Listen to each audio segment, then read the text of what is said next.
Je suis arrivé à Lyon un mardi après-midi, fatigué mais excité à l'idée de passer une semaine seul dans cette ville que je rêvais de découvrir. J'avais trouvé un charmant appartement sur Airbnb, situé dans un quartier historique aux ruelles pavées et aux façades couvertes de lierre. L'annonce promettait un logement calme, lumineux et sécurisé, parfait pour une voyageuse solitaire comme moi. Dès mon arrivée, tout me sembla accueillant.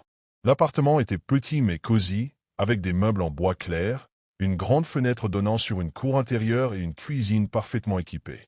L'hôte, une femme prénommée Claire, m'avait laissé un petit mot sur la table accompagné d'une bouteille de vin local et d'un guide des meilleures adresses du quartier. Cela me rassura immédiatement. Après avoir posé ma valise et exploré un peu les lieux, je sortis me promener. Lyon était encore plus belle que je l'avais imaginé, avec ses ruelles pleines de charme et l'odeur des boulangeries flottant dans l'air. En fin de journée, fatigué par le voyage et la marche, je rentrai à l'appartement. Avant d'aller me coucher, je vérifiai que la porte d'entrée était bien verrouillée. Une vieille habitude, surtout lorsque je dors dans un endroit inconnu. Je me glissai sous la couette et laissai le silence de la nuit m'envelopper. Loin du bruit habituel de mon appartement à New York, je me sentais paisible. Quelques minutes plus tard, je sombrai dans un sommeil profond, sans savoir que ce serait la dernière nuit où je me sentirais en sécurité. Je me réveillai en sursaut. Mon cœur battait violemment dans ma poitrine, mais je ne savais pas pourquoi. Pendant quelques secondes, je restai immobile, essayant de comprendre ce qui m'avait tiré du sommeil. Puis, je l'entendis.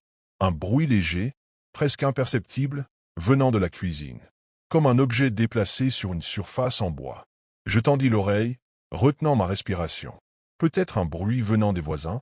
L'immeuble était ancien, et les vieux bâtiments avaient souvent leur propre symphonie nocturne. Pourtant, quelque chose me mettait mal à l'aise. Je jetai un coup d'œil à mon téléphone, 3h14 du matin. Tout était plongé dans le silence à présent, mais mon corps était en alerte. Hésitante, je me redressai dans le lit et tendis la main vers l'interrupteur de ma lampe de chevet. La lumière tamisée illumina la pièce, me donnant un semblant de courage. Pieds nus, je me levai et avançai à pas feutrés vers la porte de ma chambre. La cuisine était plongée dans l'obscurité, seul le réfrigérateur émettait un faible ronronnement. Mon regard balaya la pièce. Rien ne semblait déplacé. Pourtant, une sensation étrange me nouait l'estomac. Puis je la vis. La porte d'entrée. Elle était entrebâillée. Mon souffle se coupa, et une vague de panique m'envahit. Je savais pertinemment que je l'avais fermée à clé avant de me coucher. J'en étais certaine. Les battements de mon cœur résonnaient dans mes oreilles tandis que j'avançais lentement vers l'entrée. Je tendis la main vers la porte et la poussai légèrement. Le couloir était désert, plongé dans l'obscurité. Un courant d'air froid glissa sur ma peau, me faisant frissonner. D'une main tremblante, je verrouillai la porte et m'appuyai contre elle, essayant de me convaincre que j'avais simplement oublié de la fermer correctement. Mais au fond de moi, une petite voix murmurait que quelque chose clochait, et que je n'étais peut-être pas seul cette nuit-là. Le lendemain matin, je me réveillai avec une étrange sensation de malaise. Malgré ma fatigue, mon sommeil avait été agité, peuplé de cauchemars indistincts qui s'effaçaient dès que j'essayais de m'en souvenir. Je me levai lentement et allai directement à la porte d'entrée, toujours verrouillée. Pourtant, la sensation persistait, comme un écho de l'angoisse de la nuit précédente. Tentant de rationaliser, je me préparai rapidement et sortis prendre mon petit déjeuner dans une boulangerie voisine. L'air frais du matin et l'odeur du café me firent du bien. Assise près de la fenêtre, je faisais défiler les photos de la veille sur mon téléphone lorsque celui-ci vibra brusquement. Un message. Il venait de Claire, l'hôte de l'Airbnb. « Bonjour, excusez-moi de vous déranger. Le syndic de l'immeuble m'a contacté ce matin. Ils ont remarqué quelque chose d'inhabituel sur les caméras de sécurité cette nuit. Est-ce que tout va bien ?» Mon estomac se serra. Les caméras de sécurité? Je répondis immédiatement que j'avais entendu un bruit étrange et trouvé la porte entr'ouverte, mais que j'ignorais comment cela avait pu arriver. Quelques secondes plus tard, mon téléphone sonna. « Écoutez, ce que j'ai vu sur les images m'a inquiété. » Commença Claire, sa voix hésitante. « Un homme est entré dans l'appartement cette nuit. » Mon sang se glaça. « Quoi? Il est entré? » Il est ressorti plusieurs fois, comme s'il revenait vérifier quelque chose. Les gens autour de moi continuaient de discuter, de boire leur café, d'acheter leur croissant, inconscients de la panique qui s'emparait de moi. « Vous êtes sûr ?» demandai-je d'une voix blanche. Je l'ai vu de mes propres yeux sur les vidéos. Vous n'avez rien entendu? Rien vu? J'ai eu un vertige. Cet homme, il était entré pendant que je dormais. Et je n'avais rien remarqué. Je me figeais, incapable de répondre. Mon souffle s'accéléra tandis que mon regard se posait sur la porte de la boulangerie, comme si, à tout moment, cet homme pouvait apparaître. Vous avez encore les vidéos? Demandai-je d'une voix tremblante. Oui, je vais vous les envoyer. Quelques secondes plus tard, mon téléphone vibra de nouveau. Un lien. Les caméras de surveillance du couloir. Les mains moites, je cliquai dessus. L'image était granuleuse, en noir et blanc. Le couloir de l'immeuble s'étendait devant moi, désert. Pendant quelques secondes, rien ne se passa. Puis, une silhouette apparut au bout du couloir. Un homme. Il marchait lentement vers ma porte, vêtu d'un jean et d'un sweat à capuche relevé sur la tête. Son visage était indistinct, caché par l'ombre. Arrivé devant mon appartement, il s'arrêta, sortit quelque chose de sa poche, et sans la moindre hésitation, déverrouilla la porte. Je sentis mon cœur rater un battement. Il entra. L'image sauta et quelques minutes plus tard, il ressortit, refermant doucement la porte derrière lui. Puis, il revint. 3 fois. À chaque passage, il restait plus longtemps à l'intérieur. Comme s'il vérifiait quelque chose. Comme s'il observait. Mon corps était secoué de frissons incontrôlables. Qui est-ce? Demandai-je à Claire, presque en criant. Je ne sais pas, répondit-elle, visiblement paniquée elle aussi. Mais ce n'est pas la première fois que ça arrive. Quoi? Il y a quelques mois, une autre femme a loué cet appartement. Elle est partie en urgence au bout de 2 jours, sans explication. Elle m'a juste dit qu'elle ne se sentait pas en sécurité. J'ai cru que c'était une simple impression. Mais maintenant, elle laissa sa phrase en suspens, mais je comprenais. Cet homme venait ici depuis longtemps. Il connaissait cet appartement. Et cette nuit, il était entré chez moi. Je sentis mon estomac se retourner. J'avais dormi là, dans ce lit, inconsciente du fait qu'un inconnu se tenait peut-être à quelques mètres de moi. Je ne pouvais pas rester ici. Je fis ma valise en moins de 10 minutes. Chaque bruit dans l'appartement me faisait sursauter. L'idée même de rester une nuit de plus me terrifiait. J'appelai un taxi, sans même prévenir Claire. Je quittai l'appartement en jetant un dernier regard à cette porte que cet homme avait ouverte si facilement. À l'aéroport, alors que j'attendais mon vol pour New York, je n'arrêtais pas de revoir ces images en boucle. Ce type qui entrait et sortait. Ce moment où il restait plus longtemps à l'intérieur. Que faisait-il exactement pendant ces minutes où il était là? Cette question me hantait encore quand l'avion décolla. Les premières semaines de retour chez moi furent un calvaire. Chaque nuit, je vérifiais plusieurs fois que ma porte était bien verrouillée. Chaque bruit me réveillait. Je sursautais au moindre craquement du parquet. J'avais cette sensation constante d'être observé, même dans mon propre appartement. Et puis, un soir, quelque chose se produisit. En triant des fichiers sur mon téléphone, je tombai sur une vidéo. Une vidéo que je ne me souvenais pas avoir enregistrée. C'était une vidéo de moi, en train de dormir. Mon cœur s'arrêta. L'angle de la caméra était étrange, légèrement incliné, comme si quelqu'un l'avait posé sur une surface proche de mon lit. On me voyait, allongé sous la couverture, la poitrine se soulevant doucement au rythme de ma respiration. Je n'arrivais plus à respirer. Je fis défiler la vidéo, les mains tremblantes. À un moment, quelque chose bougea dans l'ombre, à l'arrière-plan. Je stoppai net. Il y avait quelqu'un dans la pièce. La vidéo ne montrait qu'une ombre indistincte, un mouvement presque imperceptible, mais c'était là. Cette nuit-là, alors que je dormais à Lyon, quelqu'un m'avait filmé. Et le pire, je n'avais aucune idée de qui c'était, ni de quand cette vidéo avait été mise sur mon téléphone. Je me souviens encore du moment où nous sommes arrivés devant cette maison. Une bâtisse ancienne, aux murs de pierre couverts de mousse, nichée au cœur de la campagne normande. L'air était chargé d'humidité, et une légère brume serpentait entre les arbres noueux qui encerclaient la propriété. C'était le genre d'endroit qui, sur une carte postale, aurait semblé idyllique. Pourtant, dès que nous avons franchi le portail de fer rouillé, un frisson imperceptible a parcouru mon échine. James, mon mari, était enthousiaste.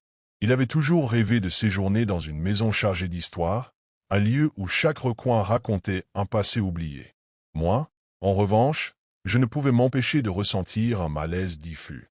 Ce n'était pas la beauté décadente de la maison qui me troublait, ni même son silence pesant. C'était autre chose, quelque chose d'invisible mais oppressant, une présence latente dans l'air immobile. Nous avons frappé à la lourde porte en bois, et quelques secondes plus tard, un homme âgé est apparu. Il devait avoir 70 ans, peut-être davantage. Il portait un long manteau sombre, et son visage émacié était encadré par des cheveux gris en bataille. Ses yeux, d'un bleu délavé, semblaient sonder notre âme avant même qu'il ne prononce un mot. « Monsieur et Madame Sinclair, bienvenue. Je suis Monsieur Lefebvre, le propriétaire. » Sa voix était rauque, presque un murmure.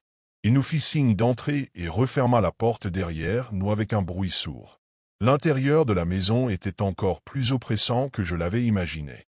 L'odeur de bois ancien, mêlée à celle de la pierre humide, emplissait mes narines. De lourdes tapisseries aux motifs fanés recouvraient les murs, et un escalier en colimaçon s'enfonçait dans l'ombre à notre droite. Monsieur Lefebvre nous guida à travers un long couloir jusqu'au salon principal. Je remarquai alors une porte, en haut d'un petit escalier latéral. Elle était légèrement entr'ouverte, laissant entrevoir l'obscurité qui régnait derrière. En croisant mon regard, notre hôte eut un léger tressaillement. Il se détourna aussitôt et s'éclaircit la gorge. « Je vous prie de ne pas monter au grenier, » dit-il avec une insistance troublante. « Ce n'est qu'un vieil espace de stockage, rempli d'objets sans intérêt.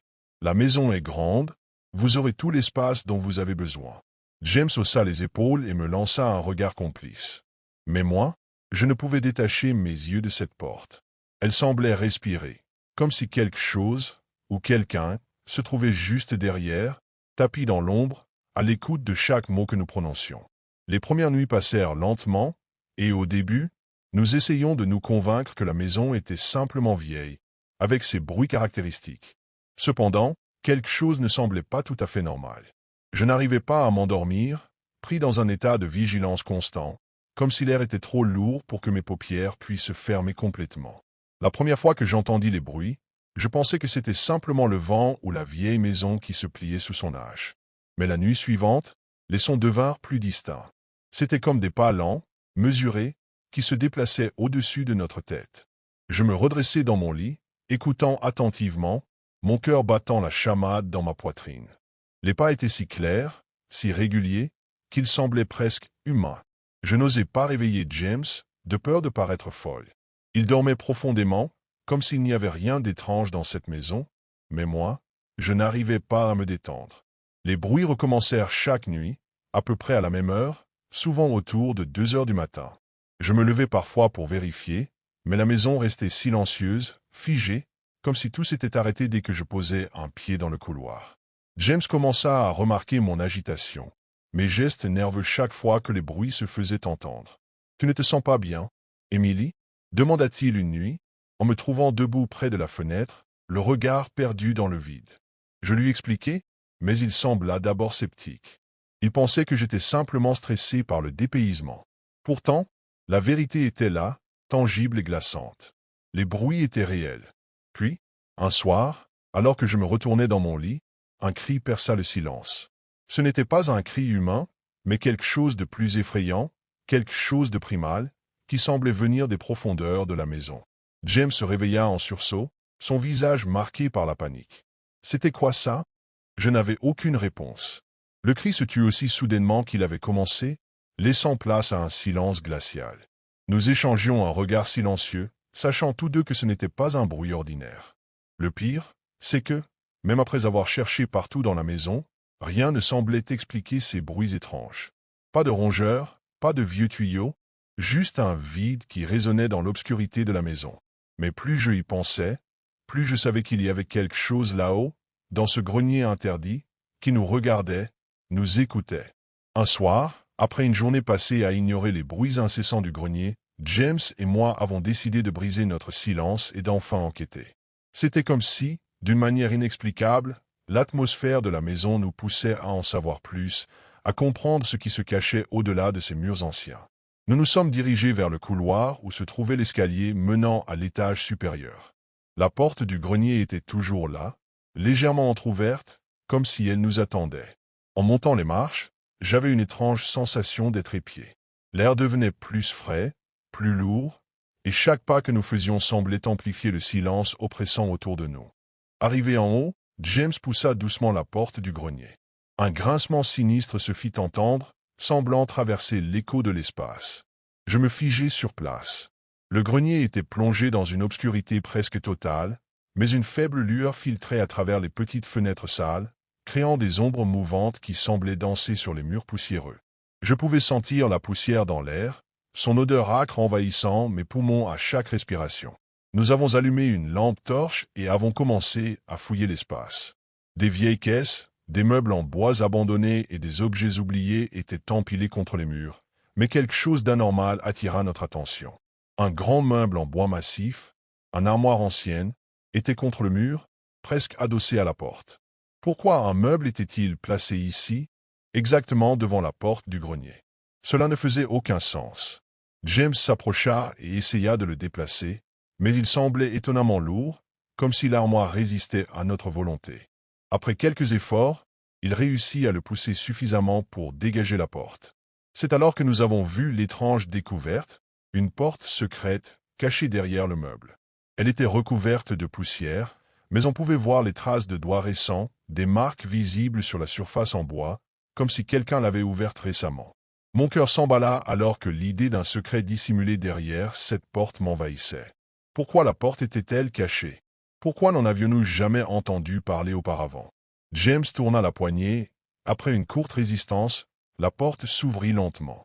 Ce qu'il y avait de l'autre côté m'a glacé le sang. Un petit espace se dévoila, à peine plus grand qu'un simple placard. À l'intérieur, une vieille chaise en bois était posée contre un mur, et une petite table semblait avoir été déplacée à la hâte. Mais ce qui me frappa le plus, ce fut le lit. Un lit en fer, vétuste, sur lequel des traces de sommeil étaient visibles, comme si quelqu'un l'avait utilisé récemment. Le matelas était usé, et des restes de nourriture, des morceaux de pain dur et des miettes, étaient éparpillés sur la table à côté. C'était comme si quelqu'un avait vécu ici, à l'abri des regards. Une sensation de suffocation m'envahit. Nous nous étions aventurés dans un territoire interdit, un territoire où des événements impensables s'étaient déroulés et quelque chose me disait que nous ne devions pas être là. Mais il était trop tard. Le mal était déjà là, et il n'allait pas nous laisser partir aussi facilement. Le lendemain matin, nous n'arrivions pas à chasser l'image du petit espace secret du grenier de nos têtes. James et moi restions silencieux pendant le petit déjeuner, chacun plongé dans ses pensées, mais un sentiment de malaise persistait dans l'air. Nous savions que quelque chose d'effrayant se cachait dans cette maison, et pourtant, nous n'avions pas encore révélé toute la vérité. C'est alors que j'ai décidé qu'il était temps de confronter M. Lefebvre. Je n'étais plus capable de garder ce poids sur mes épaules, et James était d'accord. Nous avons quitté la maison pour nous rendre dans le village voisin, où M. Lefebvre tenait une petite boutique. Lorsqu'il nous aperçut arriver, il eut un léger sursaut, comme s'il s'attendait à notre visite, mais n'était pas prêt à y faire face. « Monsieur Lefebvre, nous devons parler de ce que nous avons trouvé dans le grenier, lui ai-je dit d'une voix ferme, mais tremblante. Son visage pâlit instantanément. Il se frotta la tête, comme si un mal de tête soudain le prenait. Je vis ses mains trembler légèrement, et son regard se figea sur le sol, évitant le nôtre. « Qu'avez-vous trouvé » demanda-t-il finalement, d'une voix rauque, bien plus basse que d'habitude. James répliqua avec calme, mais il y avait une tension dans sa voix que je n'avais jamais entendue auparavant. Une porte secrète, un petit chambreau, des restes de nourriture, comme si quelqu'un avait dormi là récemment. Nous devons savoir ce qui s'est passé ici, Monsieur Lefebvre. L'atmosphère devint lourde. Monsieur Lefebvre se leva brusquement, presque en se jetant sur nous. Il nous fixa droit dans les yeux, une expression de terreur pure traversant son visage. « Vous ne comprenez pas du tout » murmura-t-il. « Vous ne devez pas poser de questions sur ce qui se cache ici. Il est trop tard pour revenir en arrière. » Nous restâmes là, choqués et confus, tandis qu'il secouait la tête, se mordillant les lèvres comme s'il cherchait les bons mots pour nous expliquer sans nous effrayer davantage. Mais il n'y en avait pas. Monsieur Lefebvre, dans un sursaut de panique, ferma la porte de sa boutique et nous éjecta presque dehors, sans explication, comme si notre simple présence le mettait en danger. « Vous devez partir. Maintenant. Sinon, vous serez responsable. » Il nous regarda une dernière fois avec un air de profond désespoir avant de nous faire signe de quitter les lieux. Et sans un mot de plus, il retourna dans sa boutique, verrouillant la porte derrière lui. Nous n'avons pas eu le choix. Nous sommes retournés à la maison, et là, une surprise nous attendait. La réservation avait été annulée. Monsieur Lefebvre avait pris soin de résilier notre séjour, nous demandant de partir immédiatement. Et ce, sans aucune explication logique. La peur dans ses yeux était trop évidente. Quelque chose de terrible s'était passé ici, et il savait que nous en étions trop proches pour revenir en arrière. Avant de quitter définitivement la maison, je jetai un dernier regard par la fenêtre du grenier. Et là, dans la faible lumière du matin, je crus voir une silhouette se déplacer furtivement, dans l'ombre, derrière la fenêtre du grenier. Une silhouette qui ne semblait ni humaine ni vivante, mais quelque chose d'autre, de beaucoup plus ancien, qui attendait dans l'obscurité, prêt à nous suivre jusqu'à la fin. De retour à Londres, l'air frais et l'agitation de la ville ne purent apaiser le trouble qui m'habitait. Chaque nuit, je fermais les yeux et revivais cette maison, chaque bruit étrange, chaque regard inquiet de Monsieur Lefebvre. Je savais que quelque chose de maléfique se cachait dans cette vieille bâtisse, mais il semblait que la maison ne nous avait pas tout montré. Même éloignés, nous ne pouvions pas nous défaire du sentiment d'être toujours observés, de cette pression invisible qui nous suivait comme une ombre. James tentait de raisonner avec moi, me disant que tout cela n'était qu'une impression, une conséquence de notre séjour dans un endroit trop vieux et trop étrange. Mais au fond de moi, je savais que ce n'était pas le cas. Il y avait quelque chose de réel là-bas, une présence que nous n'avions pas pu comprendre ni fuir. Je décidai de mener mes recherches. À travers des forums en ligne et des contacts locaux, je commençai à creuser l'histoire de la maison, de la Normandie et de ses anciens habitants. Les résultats étaient maigres, mais quelques rumeurs parvinrent à mes oreilles. Apparemment, plusieurs personnes avaient vécu dans cette maison au fil des années, mais il y avait toujours eu des disparitions mystérieuses, des événements inexpliqués. Des voisins murmuraient que des ombres avaient été vues, des mouvements dans les fenêtres alors que la maison semblait abandonnée. Puis, un nom surgit, celui d'un ancien locataire, un certain Pierre Renaud, qui avait vécu dans la maison dans les années 1920. Il avait été retrouvé, selon les archives, dans des circonstances mystérieuses, complètement bouleversé, affirmant avoir été suivi par l'ombre. Il avait été interné peu après et n'était jamais revenu à la normale. Les autorités locales avaient vite étouffé l'affaire, et la maison avait été mise en vente avant que M. Lefebvre ne la rachète. Un frisson glacé parcourut mon échine lorsque je compris que nous n'étions pas les premiers à avoir vécu cette terreur. Quelque chose dans cette maison, dans ce grenier, avait un pouvoir étrange, et il ne nous avait pas laissé partir. Nous avions cru fuir, mais en réalité, nous étions peut-être déjà marqués. Et un soir, quelques semaines plus tard, alors que je m'endormais sur le canapé de notre appartement, je vis une silhouette noire se dessiner dans l'ombre de la pièce, juste au bout de la pièce. Elle se tenait là, immobile, m'observant. Je fermais les yeux en frémissant, espérant que ce n'était qu'un mauvais rêve. Mais au fond de moi, je savais que ce n'était pas le cas.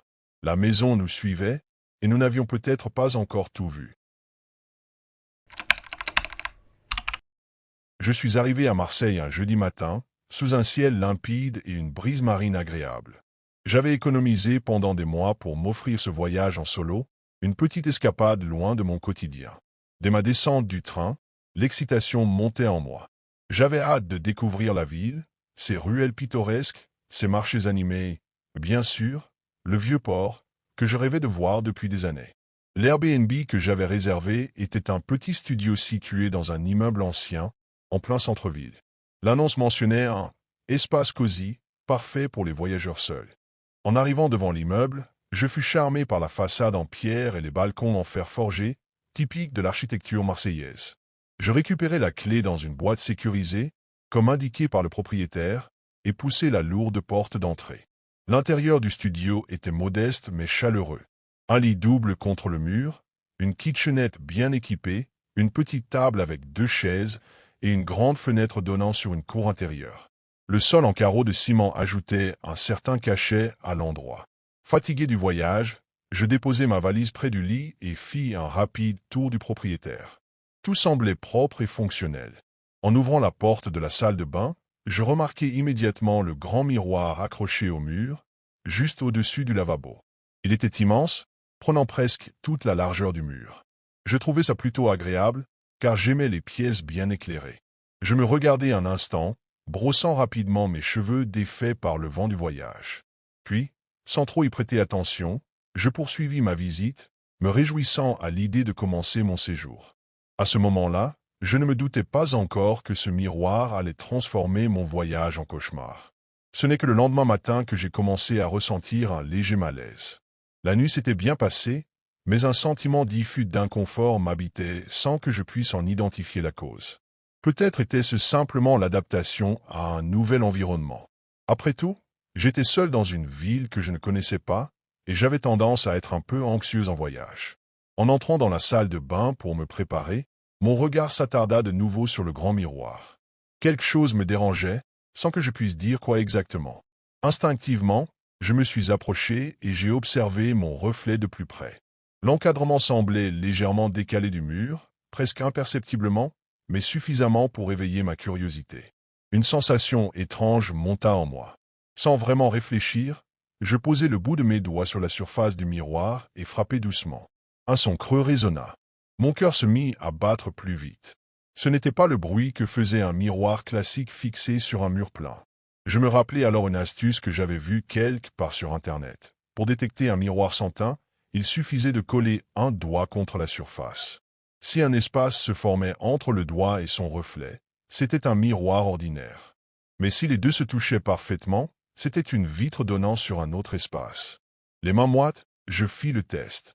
Mon doigt et son reflet se touchaient parfaitement. Je reculai d'un pas, la gorge nouée. Ce miroir était faux. Derrière, il y avait quelque chose. Ou quelqu'un. Mon souffle s'accéléra alors que mon esprit tentait de rationaliser ce que je venais de découvrir. Peut-être que ce n'était rien, juste une installation étrange, un ancien espace de rangement scellé maladroitement. Mais une partie de moi refusait d'y croire.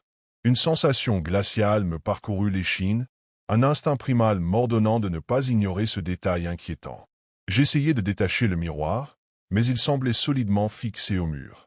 Pourtant, en m'agenouillant et en regardant de plus près, je remarquai un infime interstice entre le verre et le cadre, comme si le miroir pouvait s'ouvrir ou avait été refermé récemment.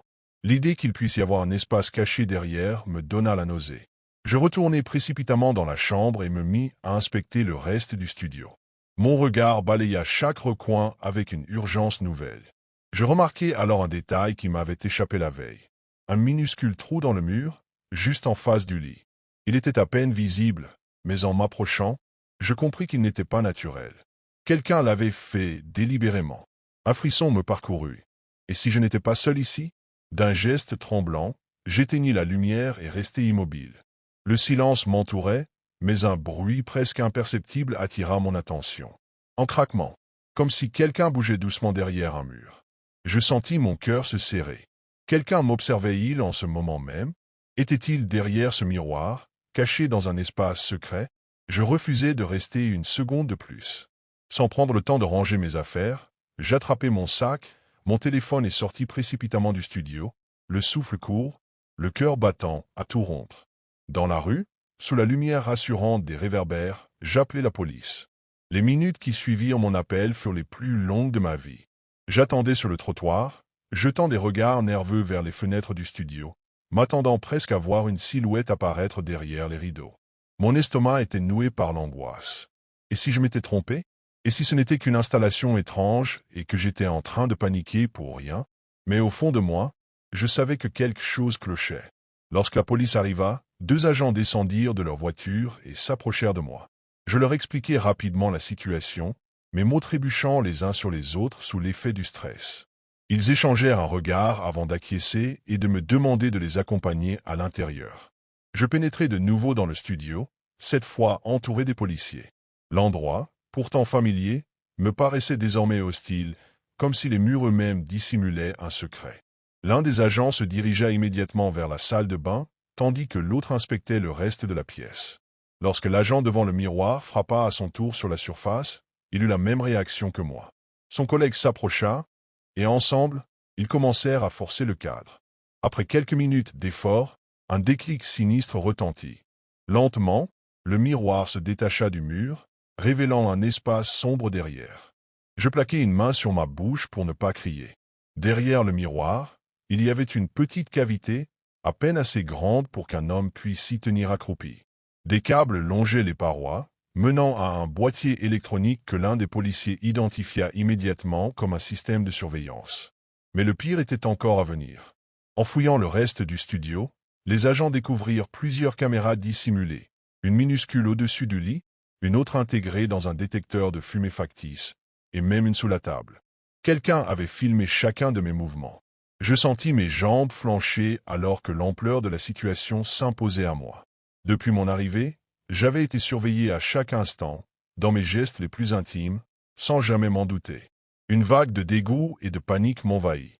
Les policiers poursuivirent leur investigation, remontant les câbles jusqu'à un petit dispositif dissimulé derrière un panneau électrique. L'un des agents sortit son téléphone, et après quelques minutes, releva la tête avec un air grave. « Le propriétaire de l'Airbnb est déjà connu de nos services », annonça-t-il. Mon cœur manqua un battement. D'après les premiers éléments de l'enquête, l'homme avait été soupçonné dans plusieurs affaires similaires, mais faute de preuves suffisantes, il n'avait jamais été inculpé. Cette fois, avec les caméras et le système de surveillance découverts dans mon logement, il ne pourrait plus nier. L'agent me demanda si j'acceptais de déposer plainte. Ma voix trembla lorsque je répondis oui. Je voulais qu'il paye pour ce qu'il avait fait, pour moi et pour toutes les autres personnes qui avaient occupé ce studio sans jamais savoir qu'elles étaient espionnées. Les policiers m'accompagnèrent hors du bâtiment, me conseillant de passer la nuit dans un autre endroit. Je trouvai refuge dans un hôtel du centre-ville, mais malgré le confort de la chambre, je ne pus fermer l'œil. Chaque ombre me semblait suspecte, chaque bruit me faisait sursauter. Le lendemain, avant même que le soleil ne se lève, je réservai le premier train pour rentrer chez moi. J'avais rêvé de ce voyage, et pourtant, tout ce que je voulais maintenant, c'était fuir cette ville et oublier ce cauchemar.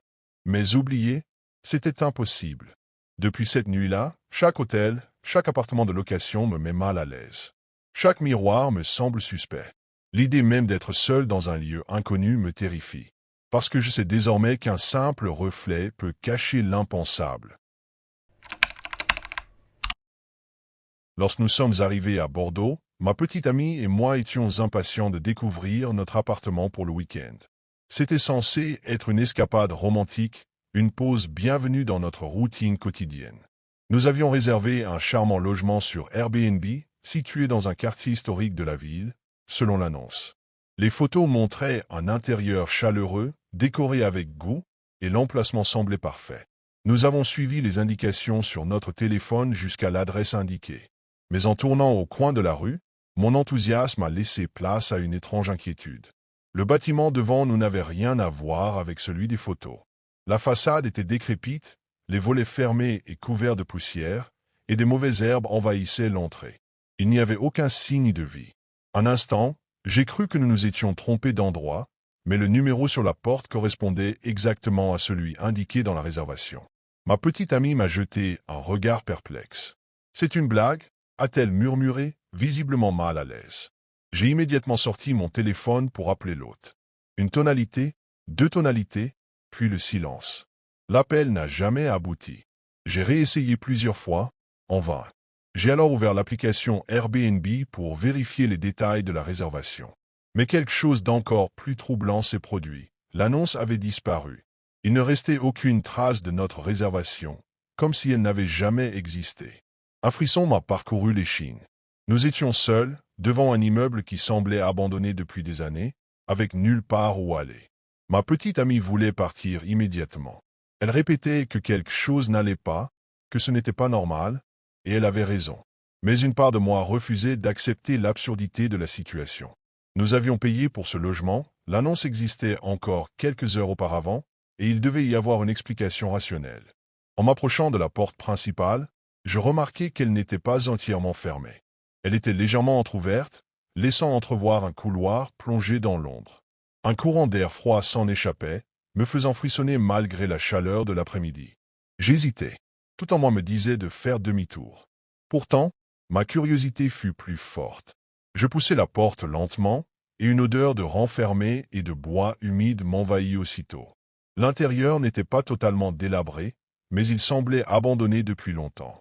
Les murs étaient couverts de papier peint jauni, écaillés par endroits, et la lumière du jour peinait à entrer à travers les rideaux poussiéreux. « Tu es sûr que c'est une bonne idée ?»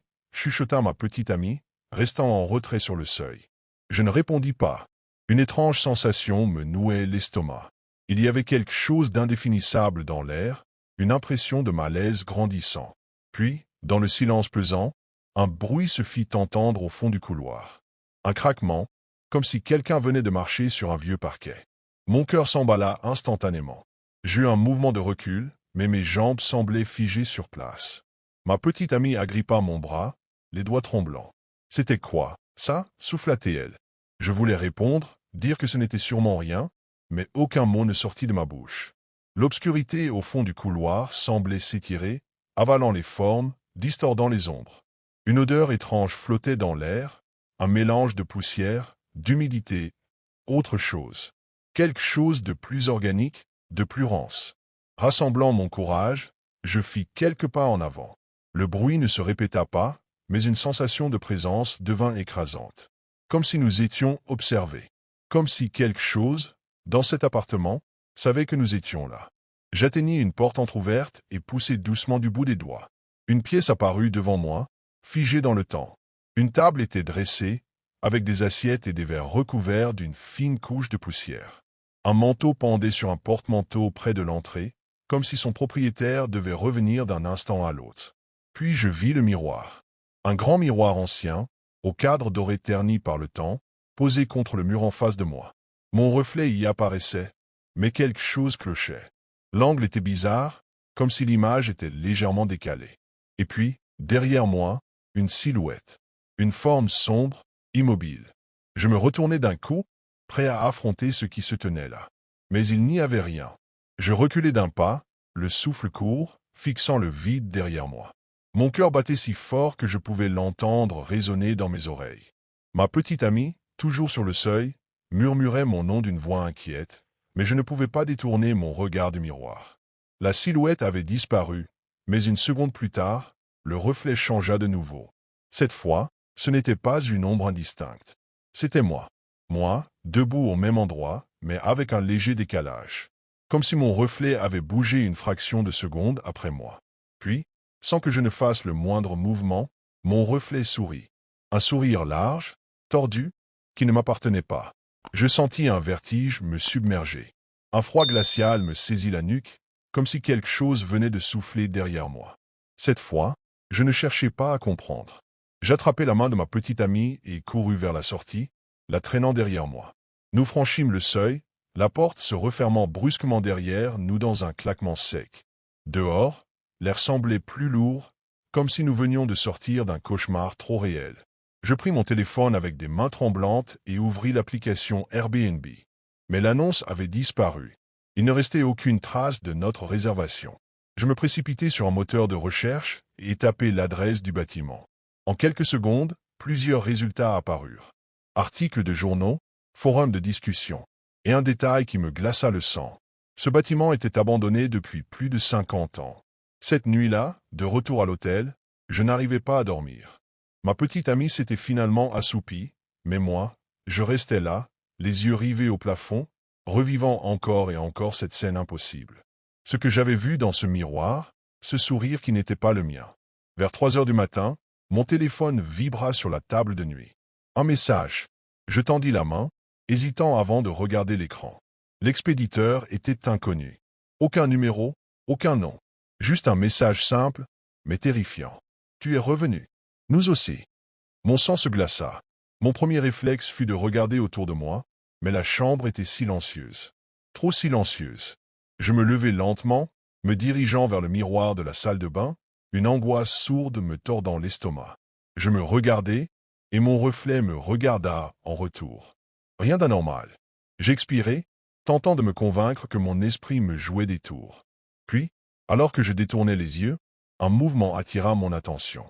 Mon reflet, il cligna des yeux. Une fois, 2 fois. Mais moi, je n'avais pas bougé.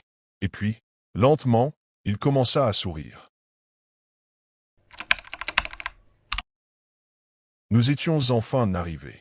Après plusieurs heures de route sous une pluie fine et persistante, Mathieu et moi avons garé la voiture devant une vieille bâtisse au volet bleu pâle, légèrement écaillée par le temps. L'Airbnb que nous avions loué pour quelques jours à Toulouse avait un charme particulier. Une façade en pierre couverte de lierre, un petit jardin à l'avant et une porte en bois massif qui semblait avoir résisté à des décennies d'histoires oubliées. En poussant la porte, une légère odeur de cire et de bois ancien nous enveloppa. L'intérieur était chaleureux, bien entretenu, avec un parquet grinçant et des murs décorés de peintures vieillies. La maison avait cette atmosphère des demeures anciennes, entre l'élégance et quelque chose d'indéfinissable, comme si elle avait une mémoire propre. L'hôte nous avait laissé les clés dans une boîte à code accrochée à la grille. Il nous avait également envoyé un message avec quelques instructions. Rien d'inhabituel, ne pas fumer à l'intérieur, respecter le voisinage et éviter d'ouvrir la porte du sous-sol. Elle reste fermée à clé en permanence, avait-il précisé, sans plus d'explication. Nous avions haussé les épaules. Après tout, ce n'était pas notre maison, et nous n'avions aucune intention de fouiner là où nous n'étions pas censés aller. Après avoir déposé nos sacs dans les chambres à l'étage, nous avons exploré la cuisine, trouvé une vieille machine à café qui semblait encore fonctionner, et allumé le chauffage. La pluie s'était intensifiée à l'extérieur, martelant doucement les vitres. Nous avons dîné sur la petite table en bois du salon, échangeant des anecdotes et planifiant notre programme des jours suivants. Aux alentours de minuit, fatigués du voyage, nous avons décidé d'aller dormir. Avant de monter, j'ai jeté un dernier coup d'œil au rez-de-chaussée. Tout était calme. Pourtant, en passant devant la porte du sous-sol, un frisson imperceptible m'a traversé. C'était absurde, mais l'idée qu'elles doivent rester fermées en permanence m'intriguait malgré moi. Je suis monté sans y prêter plus d'attention, ignorant que cette nuit-là, quelque chose, là-dessous, allait nous appeler. Je ne sais pas exactement ce qui m'a réveillé. Peut-être un rêve dont je n'avais gardé aucune image, seulement une sensation désagréable. J'ai cligné des yeux dans l'obscurité, le cœur battant un peu trop vite, essayant de comprendre ce qui me troublait. Puis, je l'ai entendu. Un son étouffé, lointain, mais distinct. Un téléphone. J'ai tendu l'oreille, persuadé d'avoir mal entendu. Qui pouvait bien appeler à cette heure? Mon portable était en silencieux sur la table de nuit, et celui de Mathieu aussi. Pourtant, la sonnerie continuait, régulière, obstinée. Je me suis redressé dans mon lit, les couvertures serrées autour de moi, et j'ai essayé d'identifier d'où venait le bruit. Ce n'était pas l'étage, ni le salon. Non, cela venait d'en bas. Cela venait du sous-sol. Un frisson m'a parcouru l'échine. La porte était censée être fermée à clé. Personne n'était censé pouvoir y entrer. Alors pourquoi, en plein milieu de la nuit, un téléphone y sonnait-il sans relâche? J'ai entendu des pas dans le couloir. Mathieu s'était réveillé aussi.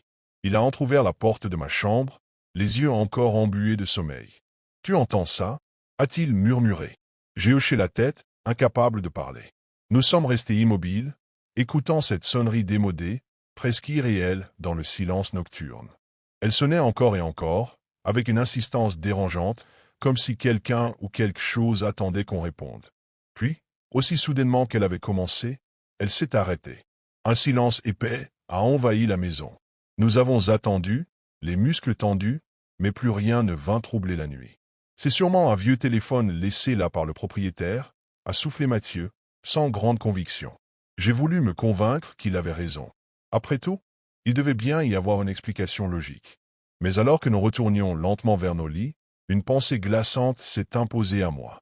Si le téléphone sonnait, cela signifiait qu'il était relié à une ligne. Et s'il était relié à une ligne, alors quelqu'un, quelque part, essayait d'appeler. Le lendemain matin, la lumière filtrant à travers les rideaux eut du mal à dissiper la sensation oppressante laissée par la nuit précédente. J'avais dormi d'un sommeil agité, hanté par des rêves indistincts dont je ne gardais que des fragments troublants. Lorsque je descendis à la cuisine, Mathieu était déjà là, assis à la table, une tasse de café entre les mains. Il ne dit rien en me voyant, mais je remarquai ses cernes marquées. Il n'avait visiblement pas mieux dormi que moi. Nous avons échangé quelques mots, tentant de minimiser ce qui s'était passé. Peut-être un vieux système téléphonique oublié, une ligne encore active par erreur. Peut-être, mais quand mon regard glissa vers la porte du sous-sol, mon cœur manqua un battement. Elle était entr'ouverte. Je restai figé, la gorge serrée, avant de tourner lentement la tête vers Mathieu. Il avait remarqué lui aussi. « Dis-moi que c'est toi » murmurai-je, sans vraiment y croire. Il secoua la tête, le visage pâle. La porte était fermée la veille. Nous en étions certains. Nous avions vérifié avant d'aller nous coucher. Et pourtant, elle était maintenant légèrement entrebâillée, laissant entrevoir l'obscurité béante du sous-sol. Un silence pesant s'installa entre nous. Puis, quelque chose attira mon regard. Juste devant l'entrée du sous-sol, posé sur le parquet usé, Un vieux téléphone noir gisait sur le côté. Un modèle à cadran, le genre qu'on ne voyait plus que dans les brocantes ou les maisons abandonnées. Mon cœur battait à tout rompre. Ce truc n'était pas là hier, souffla Mathieu. Je m'approchai lentement, chaque pas résonnant dans la maison silencieuse. Le téléphone semblait intact, mais une fine couche de poussière recouvrait le cadran et le combiné. Je me penchai légèrement, tendis la main. Et il sonna. Un bruit strident, brutal, brisant le silence d'un coup. Je sursautai violemment et reculai d'un pas, le souffle coupé. Derrière moi, Mathieu jura à voix basse. Le téléphone sonnait, encore et encore, nous transperçant d'une angoisse inexplicable. Je jetai un regard vers la porte entrebâillée du sous-sol. Une odeur de renfermé s'en échappait, mêlée à une humidité glaciale. L'obscurité semblait nous observer, tapie au fond des marches invisibles. Je n'osais pas décrocher. Mais une part de moi savait déjà qu'il attendait que je le fasse. Je ne pouvais pas détourner les yeux du téléphone. Il continuait de sonner, implacable, comme si quelque chose, là-dessous, insistait pour établir le contact. « On devrait partir » murmura Mathieu, la voix tendue. Je n'ai pas répondu. Mes doigts tremblaient légèrement tandis que je tendais lentement la main vers le combiné. Une partie de moi hurlait de ne pas le faire, mais l'autre, plus forte, était poussée par une fascination morbide. Mais avant que je ne touche l'appareil, la sonnerie s'arrêta net. Un silence glacial s'abattit sur la pièce, plus lourd que tout ce que j'avais connu. Nous nous sommes regardés, le souffle court, le corps tendu comme des arcs. Puis, un bruit sourd s'éleva du sous-sol. Un frottement. Lourd. Lenteur inquiétante. Comme si quelque chose traînait sur le sol en pierre. Mathieu recula instinctivement. « C'est pas possible » souffla-t-il. Mon cœur battait à tout rompre. L'odeur d'humidité s'intensifiait, chargée d'un relent de poussière et de moisie. L'ouverture béante de la porte du sous-sol semblait s'élargir, avalant la lumière du matin. Rassemblant tout mon courage, j'étendis une main tremblante vers la porte et les poussai un peu plus. Une vague de froid m'a frappé de plein fouet. L'escalier descendait dans une obscurité dense, et mes yeux mirent du temps à distinguer ce qu'il y avait en bas. Rien, rien d'autre que des murs de pierre nue, un sol couvert de poussière et d'anciennes étagères vides. Pas de meubles, pas de câblage, et surtout, pas de téléphone. Et pourtant, nous l'avions entendu sonner d'ici cette nuit. Un frisson d'effroi me traversa. Quelque chose ne tournait pas rond dans cette maison. J'allais dire à Mathieu qu'on devait s'en aller immédiatement. Mais alors que je me redressais, un détail me fit vaciller. Sur le sol du sous-sol, là où la poussière formait une couche épaisse et immobile depuis des années, il y avait des empreintes, des traces de pas qui n'étaient pas les nôtres. Un frisson glacé me parcourut l'échine. Les empreintes étaient bien là, nettes, marquées dans la poussière du sous-sol. Elles semblaient récentes. « On sort d'ici. » Maintenant, lâcha Mathieu d'une voix tremblante. Je n'avais jamais vu autant de peur sur son visage. Incapable de détacher mon regard du sol, je reculai lentement, l'estomac noué. Ces traces, elles n'allaient que dans un seul sens. Elles ne menaient pas vers l'escalier. Elles en sortaient. Mon sang se figea. Mathieu me tira brusquement par le bras, m'arrachant à ma torpeur. Nous avons traversé la pièce en courant, bousculant une chaise sur notre passage. L'air de la maison nous semblait maintenant oppressant, lourd, saturé d'un silence trop dense, comme si elle retenait son souffle. Nous attrapâmes nos affaires à la hâte, nos mains tremblantes rendant chaque geste maladroit. Mon cœur battait si fort que j'entendais son écho dans mes tempes. Puis, juste avant de franchir la porte d'entrée, un son nous figea sur place. Un clic. Lent, distinct. Nous nous sommes tournés d'un même mouvement. La porte du sous-sol venait de se refermer toute seule. Le téléphone, toujours posé au sol, vibra légèrement comme si quelque chose l'effleurait. Et il sonna. Cette fois, nous ne sommes pas restés. Nous avons claqué la porte d'entrée derrière nous et couru jusqu'à la voiture, le souffle court, le cœur en panique. Alors que Mathieu démarrait en trombe, j'ai osé un dernier regard vers la maison. Derrière la fenêtre du salon, à moitié cachée par le reflet du matin, une silhouette sombre semblait nous observer. Je n'ai rien dit. Nous n'avons jamais parlé de ce que nous avons vu ce jour-là. Mais je sais une chose, ce téléphone n'aurait jamais dû sonner. Parce que, quelques jours plus tard, en cherchant des informations sur l'adresse, j'ai découvert un détail impossible à ignorer. Cette maison n'avait plus de ligne téléphonique depuis plus de 20 ans. Nous étions une famille de 4, moi, mon mari et nos 2 enfants, et nous avions loué une maison de campagne dans un petit village reculé de Provence. L'annonce la décrivait comme un havre de paix, entouré de champs de lavande et d'oliveraies, parfait pour échapper à l'agitation de la ville. Après plusieurs heures de route sinueuse à travers des collines baignées de soleil, nous avons enfin aperçu la maison, une bâtisse ancienne en pierre, avec des volets bleu pâle et un jardin sauvage envahi par des herbes hautes. Dès notre arrivée, j'ai ressenti une atmosphère étrange. Pas menaçante, non, mais comme si ce lieu portait en lui un silence plus profond que la simple quiétude de la campagne. Il n'y avait aucun bruit d'animaux, pas un chant d'oiseaux, pas même le bourdonnement des insectes qu'on entend normalement en été. Juste un vent léger qui faisait craquer les branches des arbres. À l'intérieur, la maison était rustique mais confortable. Des poutres en bois sombre traversaient le plafond, et l'odeur du vieux plâtre se mêlait à celle du bois ciré. Il y avait quelque chose de figé dans l'air, comme si les murs avaient conservé les échos du passé. Nous avons rapidement pris possession des lieux, installant nos affaires dans les chambres à l'étage. La nôtre donnait sur le jardin, avec une grande fenêtre aux carreaux irréguliers qui laissait entrer une lumière dorée. La première nuit fut paisible, du moins en apparence. Je me suis réveillé en sursaut sans raison apparente, le cœur battant. En tendant l'oreille, j'ai perçu un bruit indistinct, quelque chose entre un froissement et un léger pas sur les graviers du chemin d'entrée. J'ai retenu ma respiration, écoutant le silence qui semblait s'étirer à l'infini. Peut-être un animal, ou juste le vent. Après quelques minutes, ne distinguant plus rien d'anormal, j'ai fini par me rendormir, convaincu que c'était mon imagination. Je n'avais encore aucune idée de ce qui nous attendait. Le lendemain matin, l'incident de la nuit précédente me semblait lointain, presque irréel. Peut-être avais-je simplement rêvé ce bruit. Le soleil éclaboussait la façade de la maison d'une lumière chaude, et l'odeur de la lavande flottait dans l'air, me faisant presque oublier mon malaise de la veille. Après le petit déjeuner, nous avons décidé d'explorer les environs. C'est en sortant sur la terrasse que je l'ai vu pour la première fois. Un vieil homme se tenait immobile à l'entrée du jardin, juste derrière l'ancienne barrière en bois délavé. Il était habillé d'un manteau sombre et usé, bien trop épais pour la chaleur estivale, et portait un chapeau déformé par le temps. Son visage était ridé, buriné comme s'il avait passé une vie entière sous le soleil brûlant de la Provence.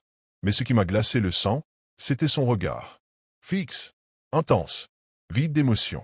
Il ne bougeait pas, ne parlait pas. Il se contentait de nous observer. Mon mari l'a remarqué à son tour et s'est avancé d'un pas hésitant. « Bonjour, monsieur. Vous cherchez quelque chose ?» Aucune réaction. L'homme ne cligna même pas des yeux. Les enfants, eux, semblaient inconscients de la tension qui montait. Ils couraient autour de nous, riant et se chamaillant, tandis que je sentais un frisson désagréable me parcourir l'échine. « Il doit être sourd », ai-je murmuré à mon mari. Ou simplement perdu. Il a haussé les épaules et s'est dirigé vers la barrière. Mais à peine avait-il fait quelques pas que le vieil homme a tourné les talons et s'est éloigné d'un pas lent, disparaissant derrière la haie sauvage qui bordait la propriété. Nous avons échangé un regard perplexe. Bizarre. Bizarre? Oui. Mais après tout, il s'agissait peut-être d'un habitant du village, un voisin curieux intrigué par notre présence. J'ai voulu me convaincre que ce n'était rien. Et pourtant, toute la journée, je n'ai pas pu chasser de mon esprit l'image de cet homme immobile, nous fixant comme s'il attendait quelque chose. La nuit tomba lentement sur la maison, enveloppant le jardin d'une obscurité profonde, seulement troublée par la lueur pâle de la lune. Les volets étaient fermés, les enfants dormaient paisiblement à l'étage, et nous étions installés dans le salon, mon mari et moi, tentant de profiter du silence apaisant de la campagne. Pourtant, une tension invisible flottait dans l'air, un poids indescriptible qui rendait l'atmosphère oppressante. C'est alors que je l'ai vu. À travers une fente entre les volets, une silhouette sombre se dessinait dans la nuit. Le vieil homme. Il était là, debout dans le jardin, exactement au même endroit que ce matin. Immobile, son visage perdu dans l'ombre, il semblait regarder droit vers nous. Un frisson glacé me parcourut l'échine. Il est là, soufflé-je à mon mari, le souffle court. Il se leva brusquement, s'approcha de la fenêtre et écarta légèrement les volets. Son corps se tendit immédiatement. Putain, qu'est-ce qu'il faut encore ici? D'un geste rapide, il éteignit la lampe du salon, et nous restâmes là, figés, retenant notre souffle, observant cet homme qui ne faisait rien d'autre que nous regarder. Les minutes s'étiraient, interminables. Le vieillard ne bougeait pas, comme une statue plantée dans la nuit. « Il faut appeler quelqu'un » chuchotai-je. Mon mari acquiesça et attrapa son téléphone. Pas de réseau. Il essaya encore, marcha jusqu'à la porte d'entrée, leva l'appareil en l'air, paniqué. Toujours rien. Quand nous avons à nouveau regardé dehors, il n'était plus là. J'aurais aimé me sentir soulagé, mais quelque chose en moi savait que ce n'était pas terminé. Ce n'était que le début. Le lendemain matin, après une nuit presque blanche, nous étions tous les deux sur les nerfs. Mon mari, déterminé à obtenir des réponses, suggéra d'aller parler au propriétaire de la maison. Je n'étais pas certain que cela servirait à quelque chose, mais l'idée de rester sans rien faire m'était insupportable. Nous avons donc pris la voiture et roulé jusqu'au village, un petit hameau endormi où les maisons en pierre semblaient figées dans le temps.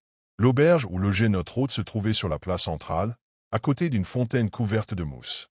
L'homme, un Provençal d'une 60aine d'années à la peau tannée par le soleil, nous accueillit avec un sourire affable, mais dès que mon mari mentionna le vieillard dans notre jardin, son expression changea. Il fronça les sourcils et croisa les bras sur son torse. « Vous l'avez vu » Sa question me donna un frisson désagréable. Oui, il était là hier matin, et la nuit dernière aussi. Il nous regardait. Il ne parlait pas, il ne bougeait presque pas. On a essayé de lui parler, mais il est parti sans un mot. Un silence pesant s'installa. Puis, dans un souffle, l'homme murmura. « Ce n'est pas possible. » Mon cœur se serra. « Comment ça? Pas possible. » Il jeta un regard autour de lui, comme s'il craignait que quelqu'un l'entende, puis se pencha légèrement vers nous. « Ce que vous me décrivez, c'est l'ancien propriétaire de la maison. Il vivait là depuis toujours. Jusqu'à ce qu'il meure, il y a, disons, plusieurs années. » Ma gorge se serra. « C'est une blague ?» Il secoua la tête, son expression grave. « Vous n'êtes pas les premiers à le voir. Presque tous ceux qui louent cette maison me racontent la même chose. Un homme qui les observe, silencieux, immobile. Certains ne le voient qu'une fois. D'autres, plusieurs nuits de suite. Mon mari et moi nous sommes regardés, l'estomac noué. Et qu'est-ce qu'il veut? Soufflez-je. Le propriétaire haussa les épaules, l'air sombre. Personne ne le sait. Mais ce qui est certain, c'est qu'il ne disparaît jamais vraiment. Le dernier soir, nous avions pris la décision de partir le plus tôt possible le lendemain matin. L'idée de rester une nuit de plus dans cette maison, avec cette présence qui nous observait sans relâche, était devenue insupportable. Tout était prêt pour le départ. Les valises étaient faites, les enfants déjà endormis dans leur lit. Mais alors que nous nous apprêtions à quitter la pièce, j'ai vu quelque chose qui me fit presque perdre connaissance. Je me suis approché de la fenêtre, juste une seconde pour jeter un dernier regard au jardin, espérant peut-être que cette silhouette qui m'avait hanté pendant tout notre séjour n'était plus là. Mais il était toujours là. Le vieil homme se tenait à la lisière du jardin, là où le chemin de gravier rencontre la haie épaisse. Il nous regardait, comme il l'avait fait chaque nuit, chaque jour, toujours silencieux, toujours aussi fixe. Ses yeux semblaient plus perçants que jamais, presque comme s'il nous scrutait jusqu'au fond de nos âmes. Mon mari, qui était à mes côtés, fixa l'homme avec une terreur palpable. Il n'osa même pas bouger. « On part maintenant » dit-il d'une voix tremblante. Je n'avais même pas la force de répondre. Tout ce que je voulais, c'était fuir cet endroit. Nous avons attrapé les sacs, et nous avons couru vers la voiture, mes mains tremblantes en serrant les clés. Mais alors que nous démarrions, une sensation étrange m'envahit. Un souffle glacé me parcourut le dos. En me retournant brièvement, je vis quelque chose dans le rétroviseur. Une silhouette. Elle n'était pas dehors, mais dans la voiture. Assise sur la banquette arrière, juste derrière nous, dans l'ombre. Je me figeai. Il est là, murmurai-je, le visage pâle. Mon mari tourna brusquement la tête, mais il n'y avait rien. Rien sauf les sièges vides, baignés par la lumière des phares. Nous roulions à vive allure, les pneus crissant sur la route, mais le poids de cette présence, cette silhouette, restait ancré en moi, comme une menace invisible. Ce n'était pas possible, mais j'avais vu ce que j'avais vu. Et même maintenant, alors que nous sommes loin de là, j'ai parfois l'impression qu'il me suit encore, que ses yeux me fixent à chaque coin sombre, à chaque instant de solitude.